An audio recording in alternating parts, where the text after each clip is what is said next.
Kung ang Tagalog ng pencil ay lapis, bakit hindi mo ko namimiss? Paano ka mamimiss para kang buang-buang dyan? Hi, hello po sa mga yestra natin. Na talaga namang sa mga oras na ito, matapos marinig ang awiting Only Reminds Me of You by MYMP, ay may naalala. Puro sana yung naalala yung legal na asawa. Paano kung ang Rida? Naku, mahirap na problema. Ay nako, pero aminin nyo no mga yes friend, isa ang pagkamis sa mga pakiramdam na parang ang hirap-hirap panindigan, no? I mean, may mga bagay tayong namimiss na okay lang kahit hindi mo makuha agad, hindi mo maharap, di ba? Pero may mga bagay din or tao especially na kapag na-miss mo, talaga nga naman, oo, kulang na lang langwin mo ang dagat. Lakarin mo ang kilo-kilometrong layo. Lumipad ka sa himpapawid, makapuntahan lang siya. Diba? Yan tayo At alam ko yung iba din sa inyo minsan nagpapabebe, nagde-deny. Namimiss, di ko na namimiss no.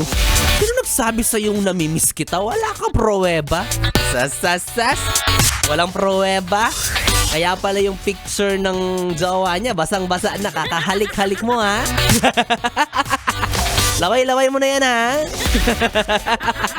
Kaya alam mo, ikaw yes friend, kung meron ka mga tao sa paligid mo ngayon, hanggang sa mga oras na ito ay kapiling mo pa at iyong kasama, pahalagahan mo sila, diba? Kasi you'll never know kung hanggang kailan mo yan sila mayayakap, mahahawakan, mapipindot, mahahaplos, diba? Kasi maikli lang ang buhay natin, no? Hindi naman kaya pwede yang bawiin sa'yo ng mundo or pwede yang agawin sa'yo ng kung sino-sino. Kaya as much as you can, kapag siya ay iyong nakakasama, go. Tuloy-tuloy nyo yung lagi nyong paglalambingan sa ibabaw ng kama. Hala, nakakaingit naman. Diba? Kasi nga mahirap yung pakiramdam na meron kang namimiss. Pero kung meron ka namang alam na mga pamamaraan kung paano mo siya muling makakasama at muling mahahawakan at mahahagkan, gawin mo. Diba? Huwag kang tatamad-tamad dyan.